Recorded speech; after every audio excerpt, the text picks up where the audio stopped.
This thing on? Hello? Of course it's on. It's always on. Hello, hello, hello. Happy Friday. Friday. It's time to get down on Friday. She is now a famous DJ. I did not know that. Welcome back to the channel. My name's Ern, buyer, seller, trader, collective integrator. Happy Friday to you on this beautiful sunny day where I live. And you're in for a treat. I don't commute anymore, but I have a lunch meeting to go to, and it's going to take me some time to get there, and I'm going to drive around until that meeting, and so we can talk for a while. This is going to be a long video. Maybe? We'll see. Welcome back, channel. My oh my, has there been a lot going on? Perfect order. What is it called in Japanese again? Nihil, whatever. Ascended Heroes was revealed today. I guess just confirmed. Mega Feraligatr is going to be in the set. Some other cards are going to be in the set. I will say, Mega Feraligatr, of all the cards and Megas, I at first thought it was ridiculous. But I have to say now, it has definitely worn on me. It's a great looking Mega. Hilarious design. Anyway, we're going to talk about Perfect Zero. We're going to talk about the importance of selling. Yes, of course. I talk about selling.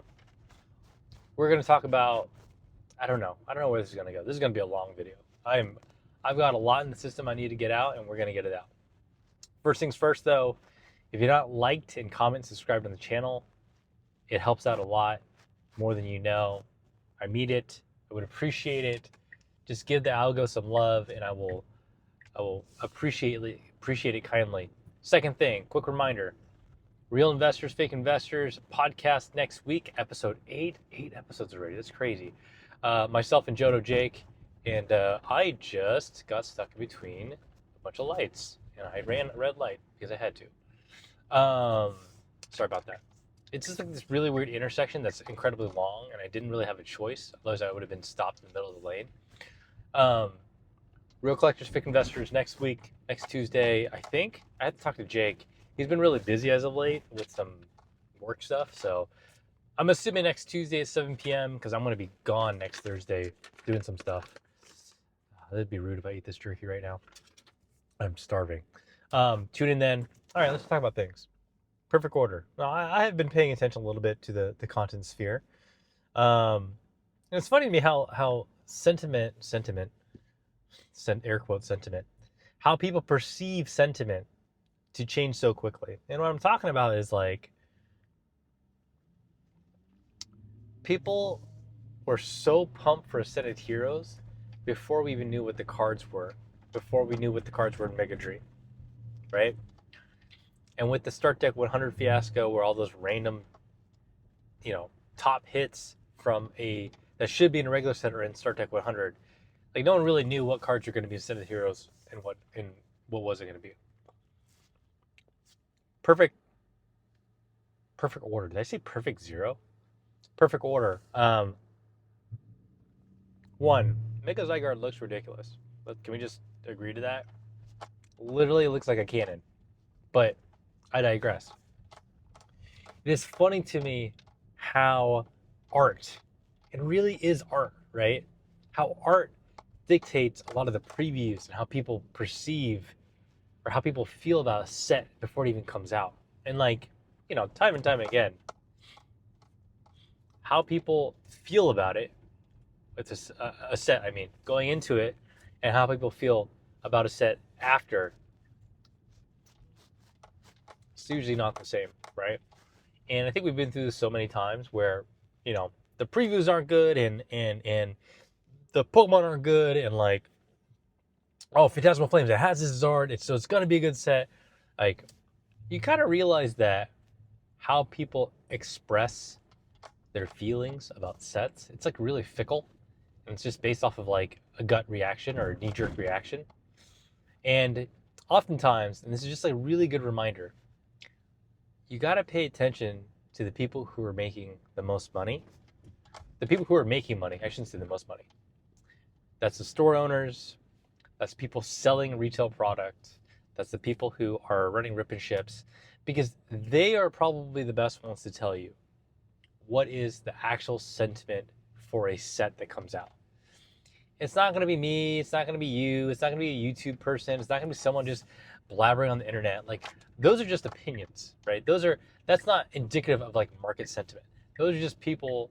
We are just people who just have thoughts and feelings about how certain cards hit and certain cards don't hit. And like, sorry, I'm confused as to why this guy was turning into my lane when I clearly was the only person who was able to. We're just people with feelings and thoughts. And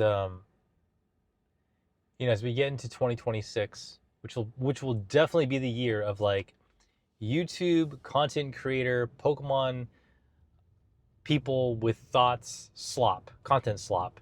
By that I mean, if you've never heard of this term, AI slop or content slop, whatever, it just means like there's going to be so much of it that, if you thought there were that many channels today who have thoughts and opinions on the market and collecting and investing and all that stuff, like just wait until we are, a year from now. Like, bookmark this, come back a year later, and you'll see in a year from now, it's going to be impossible to navigate. I promise you. There's going to be so many people who have channels, and like, it's not necessarily a bad thing. It's actually a great thing that more people are making content. But the feeling of the goods and the bads and a lot of the sentiment that's generated, that's just a lot of feelings, and it's not actually backed by data or backed by metrics or backed by what's actually happening. It's going to be more polarizing in a year than it is right now. So you got to kind of have to pick your battles, figure out who you're watching, who you're not watching. Because ultimately, like, if you're new, it's going to be harder to navigate the space, I think. There's so many thoughts and opinions on like what is a good set, bad set these days that, none of us really have time to go to our local game store anymore. I mean, sorry, I shouldn't say that. The older you get, the less time you generally have, and of that time, you're not going to spend it at a local game store, right? And so we're all going to go to YouTube and flock to certain channels and certain people and try to get their take of the market and figure out how to navigate based on what they say. This is why I've kind of always said, like, protect your feed, protect who you watch. I'm a hypocrite. I watch literally everything. But protect how you decipher knowledge and implement that knowledge based on who you watch. Because, I one of the people I watch and admire and respect a lot, this guy, you probably know him, you don't know him. This guy named Nick. Sorry. He is not named Nick. He is literally named Nick. His name is Retrospecs. Many of you guys know him, many of you guys don't. Japanese seller, Japanese wholesale box seller on Instagram @_retrospecs. A friend of mine now, someone I've been watching for a long time. He made a video. He's been making content this year, so good for you, Retro. Go get him, Tiger. He's more consistent than I am. He's been pumping out videos, and one of the videos he made recently was about something about like the market is not fickle, you are. The market is not. I don't know. It's something along the lines of like, people really like to. Hi, look, by the way, how's my hair? I need a haircut next week. People really like to believe that their opinion is the majority or like the leading opinion, because they will use what they think in their own experiences, like that. It's called the N one of one, right? Like N as in like the number of data points is one because you're the only one who has it. And they'll use it as like the gospel, or use that as like the thing that drives fact in the hobby.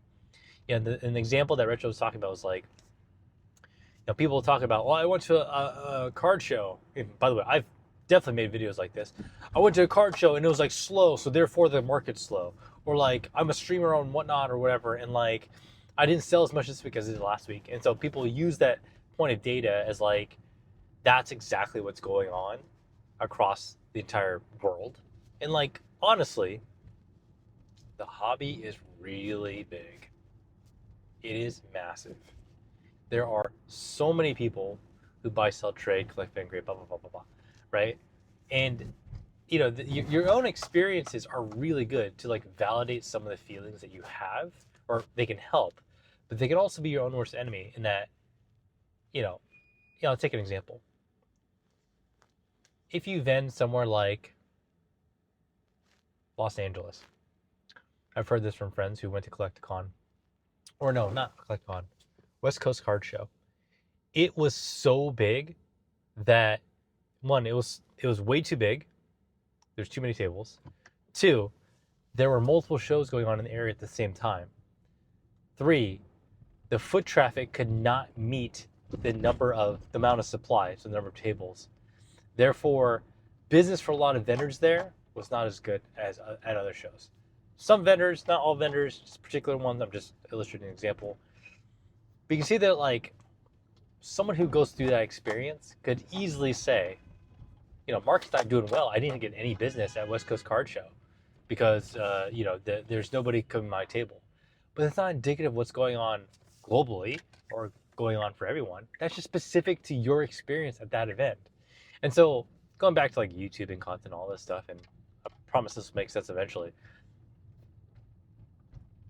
Most people on YouTube have never sold a thing in their life. Hello, you're trying to park? All right. Most people on YouTube don't have an eBay. They've never sold on Instagram. They've never vended at a show. They maybe have sold a thing or two on Facebook Marketplace or Facebook with like random people. But like most people don't run businesses.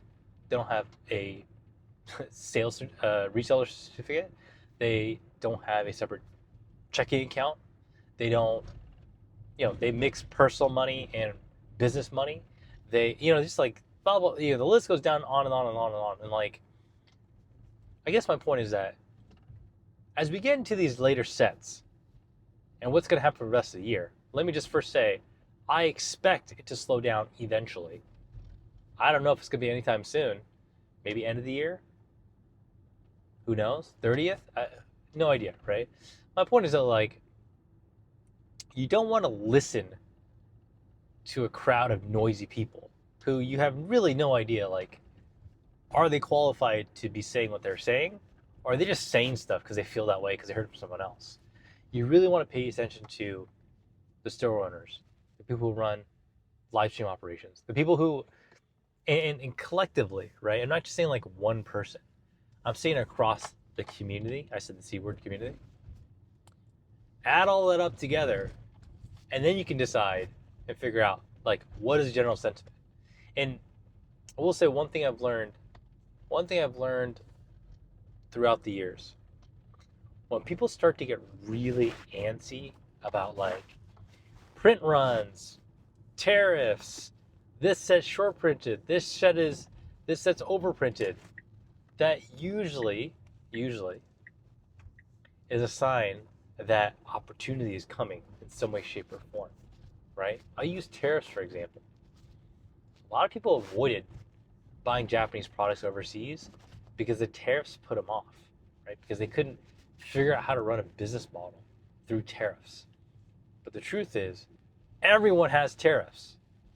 And so, you can sit there and just kind of get punched in the mouth a bit and say, oh man, this is terrible, therefore I'm not going to participate. Or you could realize that for everything that seems like a deterrent, right? It does push people away, but the people with grit, I'm not saying I have grit, I'm just saying the people that do, they figure out how to capitalize on it. That's why a lot of these businesses, a lot of these store owners are still doing well. It's not one thing that changes, they figure out how to adapt. They figure out how to push through it. They do not let what they do on a day-to-day basis get affected by what people are saying on YouTube or, what the latest gossip is or whatever it is. And, I guess this is coming full circle. I promise this is eventually going to talk about perfect order, I guess. Whatever. You signed up for this video. This is why learning how to sell, being a seller is like incredibly critical to whether you're collecting, you're investing, I said the I word, you're selling allows you to navigate the hobby, whether it's good or it's bad. Constantly pruning down the collection. Again, I'm not perfect. I just bought Japanese booster boxes. I just bought an Electrode. Electrode would be a way better name. An Electrode Prime. It was like a $950 card. No shame here. I'm just saying that, like, if there was a year to figure out how to sell and to build a big position in terms of being a business and pruning all the stuff that you don't want, especially right now as we've been given another lifeline. Hobby's not slowing down anytime soon, but with a big B, it will. It always does. It might not seem obvious right away. It might not happen tomorrow, but I promise you, when it slows down and you realize it, everyone has realized it, and then your ability to sell and your ability to take profit and your ability to prune down the collection is gonna get hindered. It's gonna get impacted. So, that said, if 2026, if I could label it 1 year, it would be the year that you figure out how to sell all your stuff that you don't want. Sorry. Oh, that was a nasty cough. I got a lot of crap I gotta sell. I have Japanese booster boxes from later Sword and Shield that I don't want. I have slabs still. I'm literally my own worst enemy. As I've sold a lot of my Sun and Moon, all this other stuff, I'm like acquiring other things. Anyway, it's a good time to figure this out. It's a muscle that will pay dividends, and especially if you're a collector, right? I had this. I made up this mega corny thing, saying months ago. I don't know where it came from. I just made it up. I said collectors get paid. The whole reason why I said that, right? Not because I wanted to be a guru or it kind of sounds corny and funny. But the whole reason why I said that is that when you collect and then you figure out how to sell, because you prune down the things that you don't want and you're buying things that actually are of value to you, you typically get paid. You typically end up better 6 months, 12 months from now, years from now. And I think nowadays everyone's so focused on like, what do I buy today to make money tomorrow? And it makes sense, right? But if you're a hobbyist trying to collect and try to make money, or I shouldn't make money, say make money, trying to expand your collection so that you can sell part of it so you can grow it more in the future. In order to do that, it makes things easier if you buy things you really want and you really care about. And then hopefully, if you can afford it, in quantities that are, potentially more than one. I still kick myself to this day. Kick myself for a lot of reasons. Level X's, they were cheap when I got back into the hobby. Maybe several hundreds, low thousands, right? Prime cards have been taken off. Oh my god, Umbreon Prime, the Gengar Prime is like a $10,000 card. I remember when it was like 2 for the longest time, right? I mean, let's not talk about vintage. Vintage Pokemon and I have a very, very poor relationship because for the longest time I didn't believe that it was going to take off and that it was going to do well. I just thought that it was always going to be like on this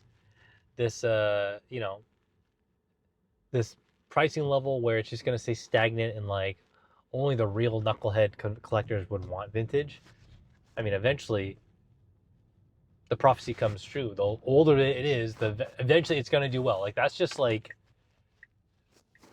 sealed product aside, because sealed always ages and does well. Vintage cards have blown up. They're on another planet. And what I used to have little belief in, now I fully understand. I've experienced it in real time. Fully. Is like older, rare, mints are better is actually a very good rubric and template to live by. Just hope you're not priced out, as many people like myself are. So anyway, And the topic of investing, being an investor. If you can afford it and you can sit on it, more power to you. But I generally have this opinion about most investors. Maybe it's not you, but maybe it is. Most people pretend or are not willing to admit they are not able to wait as long as they think. And it's because there's an addiction to the hobby. I, for one, am addicted.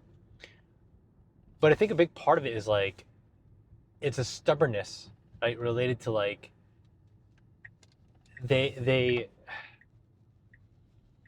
it's like hearing your parents say you should save money. I'm sure someone out there who heard me say that is like, oh God, I hate it when they say that. It's like listening to your elders when you know deep down inside they're probably right, sort of, or a little bit, but like you are too stubborn and do not want to accept the truth that maybe they're right. Maybe buying a sealed product when you can't afford it is not a good idea. Maybe buying a sealed product and holding it for 3 years is probably not practical. Maybe buying sealed product for double MSRP is probably too expensive. By the way, I bought Phantasmal Flames at $269, $279 a box. Whatever. But the difference is, I can admit it, also, I can absorb it. It bothers me I lost money a little bit, I guess, but in the long term, it doesn't really affect me. Anyway, let's not rant about that. Figure out how to sell. Afford. One way of thinking about it is like, can you put yourself in a position where you can afford to wait? And that's a tough one. That's a very mature, that's a maturity based question. Like, it requires a lot of thinking and a lot of planning. And, I'm thankful in that as of today, I still have my sword and shield. I sold off my Sun and Moon, you guys know this, months ago. Whatever. Could have gotten like 20, 30% more if I would have waited 2 months, 3 months. But the point is that, like, I was happy taking the profits. That sword and shield I have now, I don't plan on selling any of it. I have been tempted at times. 80. I don't know how many boxes off the top of my head because I just bought more.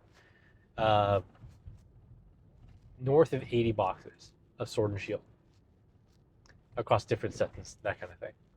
Mostly Lost Origin. Shout out Lost Origin. Even though I don't like Giratina. A lot of Brilliant Stars. Some Fusion. Some Evolving. Rest Chilling Rain. The rest, whatever others ask for, whatever. I think this whole, like, this is going to be the year where I think a lot of investors are going to fall on their face and realize that everything that you had bought over the last year, minus Distant Rivals, let's go, it's going to come crashing down. You realize that, like, oh, that money I spent, that $250 I spent, it's not going to $400 or $500 anytime soon. It's actually going to stay. And one thing I've learned throughout all of this is, like, $1 is equal to $1. What that means is, I know I have all these like random sayings. This one makes a lot of sense, I promise. Whether you have a subscription on Patreon, you buy a pack of cards, you buy a booster box, you buy a video game, you buy clothes, you buy, whatever you do. I think sometimes people don't realize that, like, just because you decided to invest in a booster box doesn't mean that was a good use of your money. It's the same money that you could use from opening up a pack to, buying some singles and flipping them. And going back into why selling is important, that's when you start to realize that, like, damn, this month, shoot, instead of spending $300 ripping product that I got at MSRP, which, I miss those days. That $300 could have turned into $500. How? Buying singles, buying them at percentage, selling them for higher percentage, grading them, flipping them. And so you just start to realize that, like, man, how much money and also time have you wasted by just buying things, right? Trying to be an investor or trying to be a addicted collector. Like, I think the full circle thought in this is like selling makes you realize the value of everything that you do. It puts into perspective the value of your money and the value of your collection and the value of how you engage with the hobby. And I my collection these days is not as vast as it used to be. Many things I slightly regret selling, but for the cause and for the business and my livelihood and my enjoyment, net, it was the right thing. It was the right thing. We won't talk about gold stars, which I sold incredibly early, but generally speaking, most things I've sold, it was the right thing. So let's go back to perfect order. 26 minutes. I told you what would happen in this video. Average watch time in this video is going to be like 15 minutes, I swear. We get into this year, this set that's coming up. Ascended Heroes isn't even out yet. People are crazy. Perfect order. Perfect zero? Perfect order. Set composition, it probably is not going to be gangbusters. So what? Then the question is, what were you going to do if it were gangbusters? If it was a really good set versus it not? Were you going to buy a bunch of it? What were you going to do if you bought it? Invest in it? Open it? Collect it? Yeah, sometimes I think, I do believe from a design standpoint, right? Storytelling and design, which they're really hard problems to solve for. You know, as a consumer, we have all these opinions on like how Star Wars should. Star Wars is a bad example because they definitely ruined it. That trilogy was terrible. Episode 8 was awful. As consumers, we like to make things out. We think a lot of the stuff that these IPs and these brands do, we think their job is way easier than it is, right? Oh, if they just would have made this change, or they just would have added this character, or this person should have died, or they should have released a Zard in every set. I do believe that as they're designing a lot of these cards, these sets, one, I think their intention is how do they build the best brand and tell the best story, right? This is why, art fandom and you see thematically, some things keep popping up and throughout set releases. Sorry, I lost my thought there. I do think that when they whiteboard all this up over the next, 2 to 4 years, they know generally, probably on a, 5-point, 10 angle, 5-point scale, whatever you want to call it. They know, like, how well do we think this set is going to sell? And the set composition is a big part of it, right? The story that it's telling, where that set falls in with game production, with branding, with merch. Like, these are all things these big brands think about. It's not like made up. Perfect Order was made for a reason. I'm not saying it was made to not be a good set, but I am saying, like, as a company that's been built on building a strong brand and telling a great story, right? And having amazing characters, they're not just throwing stuff on the wall and saying, maybe this is gonna be let's just see what happens when we put a cannon on his head. I don't think that's the case. Let's see what happens when we give Starmie a bunch of legs. I don't think that's the case. Like, I don't think it's a guessing game. I think they're trying to be calculated and creative, which are two things that don't necessarily go hand in hand. Sometimes you have to think off the cuff and go with your gut. Sometimes you have to make hyper data-driven decisions. I'm reminded of, if you've ever played mobile games, I'm not saying that the buy, access them games. I'm talking mainly about free-to-play games. And, one thing I've learned throughout my professional sorry, woo, my professional career, game developers of a lot of these free-to-play games, you would not believe the amount of telemetry and data they have about every little thing that a player does. How much they've played, did they beat this character, did they play this character, did they buy this costume, when was the last time they spent money, how much did they spend? Like, mobile game developers have analytics to a level that you would not. It's like Professor X using Cerebro. Like, they know literally everything, and they build systems to predict what you will do based on what they know about you. It's kind of icky, but at the same time, like, that's how social apps are made as well. They develop features that really dig into like the human psyche. I don't think that at the creative level, I don't think Pokemon does that. I think they have a story to tell. I think they have a journey they're trying to take us on. I think from era to era, set to set, they know generally, like, here's what we're trying to accomplish.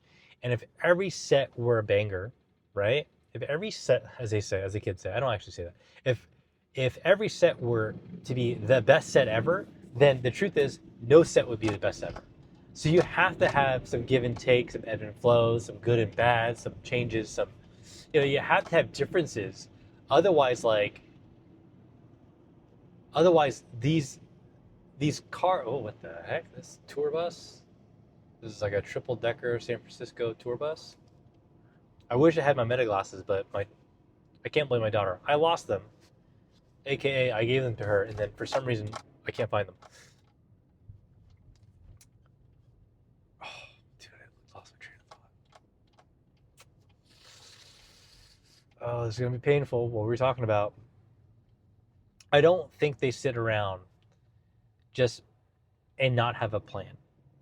And I think as a consumer, the impact is some sets are going to be really, really good. That might be because of set design. That might be because, the community likes particular cards for whatever reason. That might be because they short printed it. That might be because there's a lot of different reasons, right? That's kind of my point. And, when you hear a lot of this sentiment, it's usually just an opinion on art, on what does this card look like, on does it have my favorite Pokemon. And I guess what I'm trying to say in my roundabout way, we're like 80 minutes in this video,